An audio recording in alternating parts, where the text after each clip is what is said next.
Hello welcome, क्या हाल चाल। तो यार आज का जो लेक्चर रहेगा इसमें हम देखेंगे प्रश्नावली 6.1 का परिचय। मतलब प्रश्नावली 6.1 हम सॉल्व नहीं करेंगे, 6.1 को करने के लिए जो बेसिक चीज़ें आपको पता होनी चाहिए वो हम यहाँ पे देखने वाले हैं।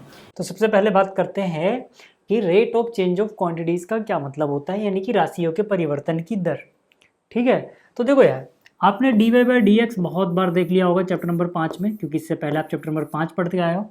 तो वहाँ पे मैंने आपको बताया भी था कि भाई d y by d x का क्या मतलब है कि वाई में परिवर्तन की दर कितनी है एक्स के हिसाब से। मतलब अगर एक्स में थोड़ा सा चेंज किया जाए तो उस चेंज की वजह से वाई पे कितना बदलाव आ रहा है, उसके परिवर्तन की जो बदलाव की जो दर है वो कितनी है, वो बताता है d y by d x. ठीक है, जैसे कि आपने ये भी देखा होगा कई बार, है ना, कि जैसे मान लो एस क्या है, दूरी, है ना, एस क्या है, दूरी। अब टाइम के हिसाब से अगर ये बदले, है ना, D S by D T, तो ये क्या बताता है, D S by D T आपने फिजिक्स में ही पढ़ लिया होगा, स्पीड होता है ना, खास करके इंस्टेंटेनियस स्पीड, यानी उस क्षण की स्पीड। जैसे कि आपने अगर बाइक चलाई है ना, तो अभी मान लो आप 65 किलोमीटर पर आवर की स्पीड से चल रहे हो, है ना, एक सेकंड में आपने एक्सीलेटर दबाया, स्पीड बढ़ गई। फिर आपने देखा आगे यार, है ना, ट्रैफिक ज़्यादा है तो आपने ब्रेक मारा, ठीक है, स्पीड और कम हो गई। तो यहाँ पे क्या हो रहा है, हर सेकंड हर क्षण जो स्पीड आपको स्पीडोमीटर में नज़र आ रही है वो कैसे पता लग रही है, वो इंस्टेंटेनियस स्पीड या वेलोसिटी है, मतलब D S by D T है वो। कि भाई आप देख पा रहे हो कि दूरी में कितना चेंज हो पा रहा है। अगर मैं टाइम में, है ना, हल्का सा चेंज देख रहा हूँ तो उस दूरी में चेंज होने की जो दर है ना, वो हमें बता रहा है D S by D T. ठीक, तो इसी तरह से और भी बहुत सी चीज़ें हैं जिसमें एक क्वांटिटी दूसरे के हिसाब से बदल रही होगी। जनरली हम क्या बोल देते हैं, d y by d x. अब यहाँ पे वाई और एक्स कुछ भी हो सकता है, किसी भी चीज़ को डिनोट कर रहे होते हैं, है ना। तो d y by d x मतलब वाई में परिवर्तन की दर एक्स के हिसाब से, है ना, वो उसको कौन डिनोट करता है, d y by d x. जैसे कि अगर मैं एग्जाम्पल से कराऊँ आपको, है ना, एग्जाम्पल देखो आपको ज़्यादा से समझ में आएगा इस पर। यहाँ पर एक जो पहला उदाहरण है, इसमें बोल रहा है वृत्त के क्षेत्रफल के परिवर्तन की दर इसकी त्रिज्या r के सापेक्ष में ज्ञात कीजिए जब r बराबर 5 है। तो यार पहले तो ये बताओ कि अगर मैं वृत्त की बात करूंगा तो वृत्त का क्षेत्रफल यानी कि एरिया, ए फॉर एरिया यानी कि क्षेत्रफल क्या होता है भाई, इसका क्षेत्रफल होता है पाई आर स्क्वायर, जहाँ पे r क्या है, त्रिज्या है। अब यहाँ पे क्या कह रहा है, ध्यान से देखना, यहाँ पे हमसे बोला गया था कि भाई क्षेत्रफल में परिवर्तन की दर निकालो ना, क्षेत्रफल के परिवर्तन की दर निकालो, है ना। किसके हिसाब से निकालना है, आर के सापेक्ष में। तो यहाँ पे आर के सापेक्ष में इसका अवकलन कर दो, तो ये हो जाएगा D A by D R बराबर, आर के सापेक्ष में कर रहे हैं तो यहाँ पे पाई तो कांस्टेंट है, खैर आर स्क्वायर का क्या हो जाएगा, 2r। ठीक है, तो ये क्या हो गया, ये क्षेत्रफल में परिवर्तन की दर है आर के हिसाब से, आर के सापेक्ष में कितना आ गया, 2 पाई आर। क्षेत्रफल कितना था, देखो ये क्षेत्रफल है ना, ये क्या है, ये है क्षेत्रफल यानी कि एरिया। ठीक, तो क्षेत्रफल क्या था, पाई आर स्क्वायर। क्षेत्रफल में परिवर्तन की दर है किसके हिसाब से, आर के हिसाब से, वो कितना आ गया, 2 पाई आर। अब यार ये जो चैप्टर है अगर आपको अच्छे समझना है तो आपको जो पिछला चैप्टर यानी 5वां वो अच्छे से समझ में आना चाहिए, कम से कम बेसिक तो पता होना चाहिए डिफरेंशिएशन का। ठीक है, ये हो गया। अब हमसे क्या बोला गया है कि भाई सापेक्ष में जो निकालोगे, लेकिन किस टाइम पे, जब r 5 हो। देखो, है ना, जब r 5 हो, है ना, मान लो त्रिज्या बढ़ रही है या घट रही है, तो एक टाइम ऐसा होएगा कि त्रिज्या बढ़ते बढ़ते या घटते घटते जो भी हो रहा है यहाँ पे, है ना, 5 आई होगी। तो जिस इंस्टेंट पे, है ना, जिस क्षण में वो 5 हुई जस्ट, वहां पे आपको निकालना है। तो मतलब क्या कि D A by D R, है ना, इसकी वैल्यू आपको फाइंड आउट करनी थी कब, जब आर एग्जैक्टली 5 हो जैसे ही। तो ये क्या हो जाएगा सर, ये हो जाएगा, देखो 2 पाई आर की जगह क्या पुट कर दोगे, 5 पुट कर दोगे भाई, है ना। तो ये कितना हो जाएगा, ये हो जाएगा 5 दूनी 10 पाई, 10 पाई। अब किस में बदलाव हो रहा है भाई, क्षेत्रफल में। तो क्षेत्रफल की यूनिट यहाँ पे क्या हो जाएगी, है ना, क्षेत्रफल की यूनिट क्या हो जाएगी, यहाँ पे आर अगर सेंटीमीटर में तो क्षेत्रफल हो जाएगा सेंटीमीटर स्क्वायर, है ना। और किसके हिसाब से बदल रहा है भैया, आर के हिसाब से, तो आर की यूनिट क्या हो जाएगी, सेंटीमीटर। अब यहाँ सेंटीमीटर सेंटीमीटर उड़ा मत देना, ये जस्ट बताता है कि भाई इतने सेंटीमीटर स्क्वायर पर सेंटीमीटर रेडियस में चेंज होने से, है ना, का बदलाव इतना हो रहा है। बात समझ में आ गई। तो ये था आपका पहला उदाहरण। अब अगर दूसरे की बात करें तो कह रहा है घन का आयतन इतने सेंटीमीटर क्यूब पर सेकंड की दर से बढ़ रहा है। जब भी कोई चीज बढ़ रही है तो उसको हम पॉजिटिव लेंगे, तो आयतन बढ़ रहा है ना। तो ये आयतन नहीं है, आयतन के बदलने की जो वो है स्पीड, यानी कि बदलने की दर है। तो यानी कि ये अगर किसी ने ऐसे लिख दिया कि v बराबर इतना दिया गया तो गलत जाएगा। ये क्या दिया गया, ये dv/dt दिया गया है, यानी कि आयतन में बदलाव की दर दी गई है टाइम के हिसाब से। कैसे पता लग रहा है, पर सेकंड लिखा हुआ है, तो यहाँ पे आ जाएगा 9 सेंटीमीटर क्यूब पर सेकंड। तो ये हो गया v मतलब वॉल्यूम, आयतन। ठीक है, तो आयतन के बदलने की दर आ गई 9 सेंटीमीटर क्यूब पर सेकंड। हर सेकंड मतलब 9 क्यूबिक सेंटीमीटर वॉल्यूम बढ़ जा रहा है। ठीक है, अब क्या कह रहे हैं कि यदि इसके कोर की लंबाई 10 सेंटीमीटर है तो इसके पृष्ठ का क्षेत्रफल किस दर से बढ़ रहा है। तो यहाँ पे हम लिखेंगे माना भाई आकृति क्या है, घन है ना, तो माना घन की भुजा है ना। घन की भुजा को इन्होंने क्या बोला है, घन की भुजा को इन्होंने कोर बोल दिया, तो हम भी वैसे लिखते हैं माना घन का कोर है ना, माना घन का कोर क्या है, x सेंटीमीटर। ठीक है, मतलब कोई घन है, अब वो बढ़ रहा है ना, तो जाहिर सी बात है उसकी जो भुजा है वो बढ़ती जा रही है ना, ऐसे धीरे धीरे यूनिफॉर्म तरीके से बढ़ रहा है। ठीक है, अब आगे क्या कह रहा है, यदि इसके कोर की लंबाई 10 सेंटीमीटर है ना, तो इसका पृष्ठीय क्षेत्रफल किस दर से बढ़ रहा है। तो यार देखो यहाँ पे एक काम करो, d/dt है ना, यहाँ पर जो v था इसकी वैल्यू रख दो है ना। अब आपको पता है कि अगर घन है तो घन का आयतन है ना, घन का आयतन कितना होगा, ये घन का आयतन कितना होगा भाई, घन का आयतन होता है भुजा की घात 3। ठीक है, तो ये आपको दिया गया है कितना, ये आपको दिया गया है 9 सेंटीमीटर क्यूब पर सेकंड। ठीक है, अब जरा t के रिस्पेक्ट में इसको डिफ्रेंशिएट करो तो ये हो जाएगा 3x² dx/dt, क्योंकि x को कर रहे हैं ना t के रिस्पेक्ट में, तो dx/dt लिखना पड़ेगा भाई। ठीक है, ये आ गया, और ये बराबर कितने की दिया गया, 9 के। अच्छा, अब यहाँ पे अगर आप dx/dt की है ना, dx/dt की वैल्यू फाइंड आउट करोगे, लेकिन यहाँ पे क्या बोल रहा है, इसके कोर की लंबाई 10 सेंटीमीटर, तो इसके पृष्ठ का क्षेत्रफल किस देर से बढ़ेगा। तो पहले तो dx/dt निकाल लो है ना, तो dx/dt देखते हैं, चलो dx/dt कितना हो जाएगा है ना, 3 एकम 3, 3 3 9, तो जगह 3/x² है ना, ये आ गया 3/x², तो ये आ गया आपके पास dx/dt है ना। ये अगर मैं यूनिट की बात करूं तो x तो भुजा है यानी कि सेंटीमीटर पर सेकंड है ना, यानी कि उसकी भुजा इस दर से बढ़ रही है। अब हमसे बोला क्या गया था, हमसे तो बोला है क्षेत्रफल है ना, इसका पृष्ठीय क्षेत्रफल। तो पृष्ठीय क्षेत्रफल मतलब है ना, पृष्ठीय क्षेत्रफल को हम क्या बोल देते हैं, चलो s। तो s क्या होता है, अब जहाँ पे पृष्ठीय क्षेत्रफल बोल रहा है मतलब कुल पृष्ठीय क्षेत्रफल की बात कर रहे हैं, तो कुल पृष्ठीय क्षेत्रफल कितना हो जाएगा भैया, 6 इंटू में साइड का स्क्वायर, साइड x है तो ये आ गया। अब हमें क्या करना था, हमें निकालना था क्षेत्रफल के बढ़ने की दर टाइम के हिसाब से, मतलब तो हो जाएगा ds/dt कितना आ जाएगा, ये हो जाएगा 6 दूनी 12 है ना, 2 गुणा 6 12x, साथ में dx/dt भी आएगा। अब जरा वैल्यू पुट कर दो, हमसे बोला गया था कि भैया क्षेत्रफल के बदलने की दर आपको निकालनी है कब, जब 10 सेंटीमीटर है भुजा, यानी कि x कितना 10। तो चलो यहाँ पे आ जाओ, 12 गुणा में x की जगह आ गया 10 गुणा में dx/dt, dx/dt कितना है 3/x², यानी कि 3/x²। चलो अभी x में ही रहने देते हैं है ना, अभी x में ही रहने देते हैं।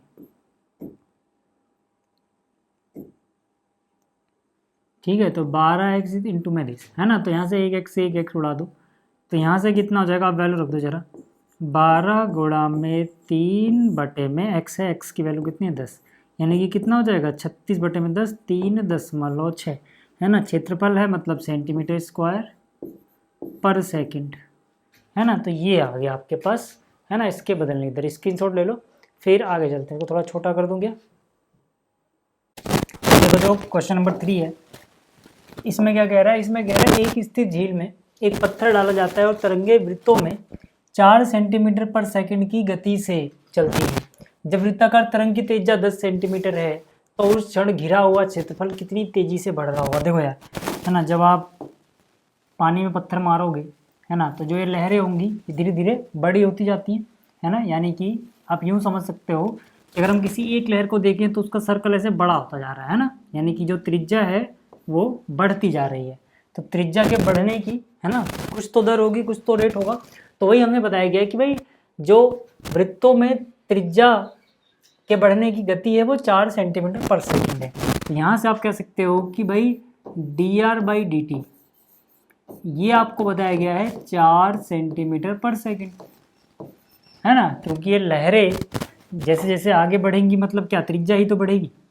ठीक, अब हमसे क्या रहा है कि जब वृत्ताकार तरंग की त्रिज्या 10 सेंटीमीटर हो तो उस क्षण क्षेत्रफल कितनी तेजी से बढ़ रहा होगा। तो क्षेत्रफल क्या होगा भाई, क्षेत्रफल हो जाएगा πr², है ना। क्षेत्रफल में परिवर्तन की दर अगर हम निकालें टाइम के हिसाब से तो ये हो जाएगा dA/dt। ठीक है, ये कितना हो जाएगा, ये हो जाएगा 2πr dr/dt, है ना। और हमें ये निकालना कब है, तो dA/dt हमें उस क्षण पे निकालना है जब त्रिज्या 10 रही हो, यानी कि r की वैल्यू आपको 10 पुट कर देनी है। रख दो यार सीधा सीधा, तो हो जाएगा 2πr की वैल्यू आ गई 10 और dr/dt तो ऑलरेडी हमें बता गया था 4, तो हो जाएगा 40 दूनी 80 पाई ना, और ये क्षेत्रफल है यानी कि सेंटीमीटर स्क्वायर पर सेकेंड। ठीक है, ये हो गया तीसरा। अब बात करते हैं चौथे की। चौथा जो क्वेश्चन है देखो ये इंपॉर्टेंट है, याद रखना। इसमें कह रहे हैं किसी आयत की लंबाई x है ना, जो कि 3 सेंटीमीटर पर मिनट की दर से घट रही है। ठीक है, तो आयत की लंबाई जो है यानी कि x, उसमें अगर मैं टाइम के हिसाब से देखूं चेंज होने की दर तो वो कितनी है, -3 सेंटीमीटर पर मिनट। ठीक है, क्यों, क्योंकि वहाँ बोला हुआ है घट रही है ना, तो यहाँ पे अलग से लिखा हुआ है घट रही है तो उसी की वजह से माइनस आएगा। ठीक, और जो चौड़ाई है y वो 2 सेंटीमीटर पर मिनट की दर से बढ़ रही है, यानी कि y जो कि चौड़ाई है ना, इसमें चेंज होने की दर जो है वो है पॉजिटिव, है ना, क्योंकि बढ़ रही है, तो ये +2 सेंटीमीटर पर मिनट ये आएगा। अब हमसे क्या कह रहा है कि जब x 10 है और y 6 है तब आयत के परिमाप और क्षेत्रफल में परिवर्तन की दर ज्ञात कीजिए।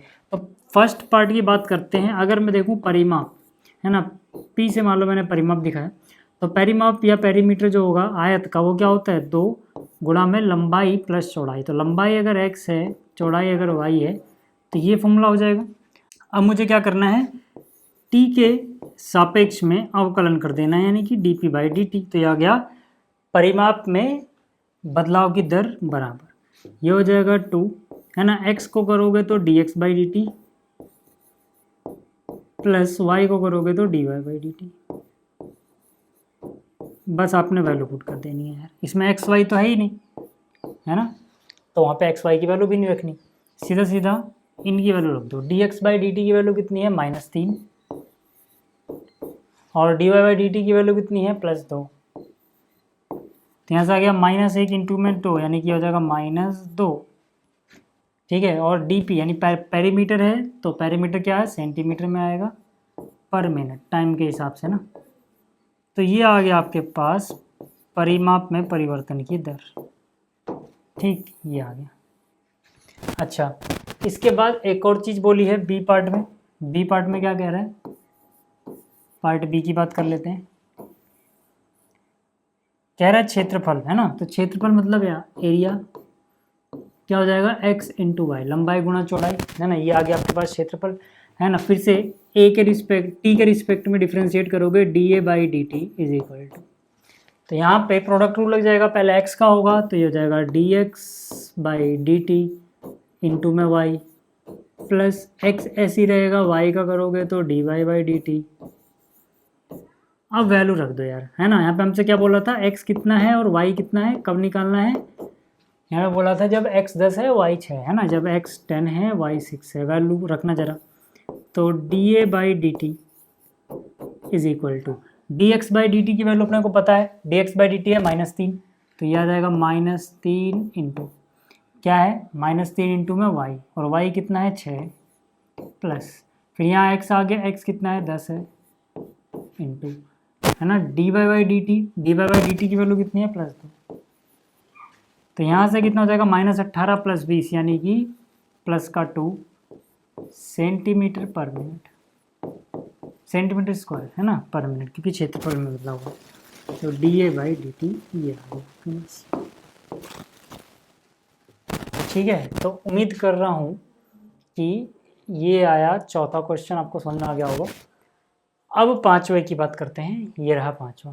कह रहा है किसी वस्तु की x इकाइयों के उत्पादन में कुल लागत, कुल कॉस्ट जो है वो ये है ना, तो जो कुल लागत है, कॉस्ट है ना, वो x का फंक्शन दिया गया है, c से डिनोट किया गया है, कितना है 0.005x³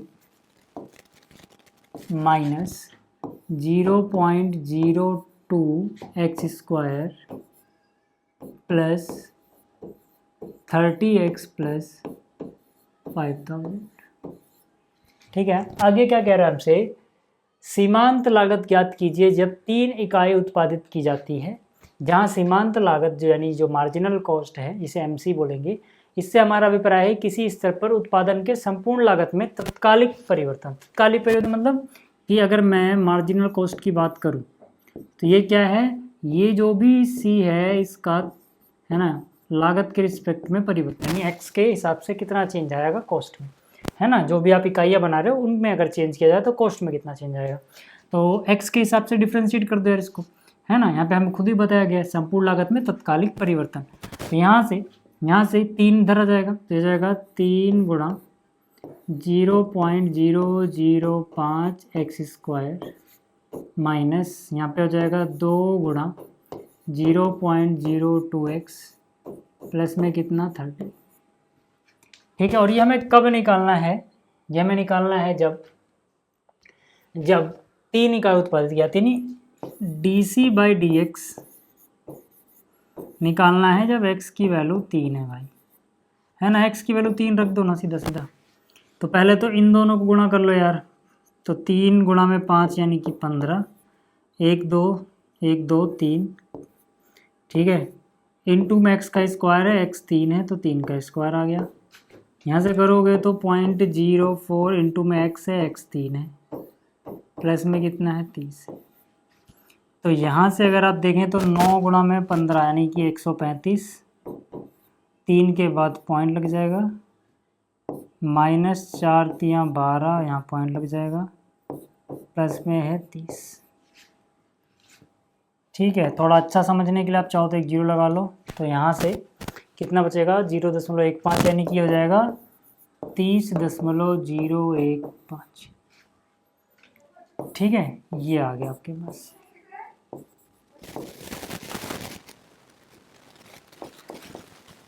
ठीक है, x बराबर 3।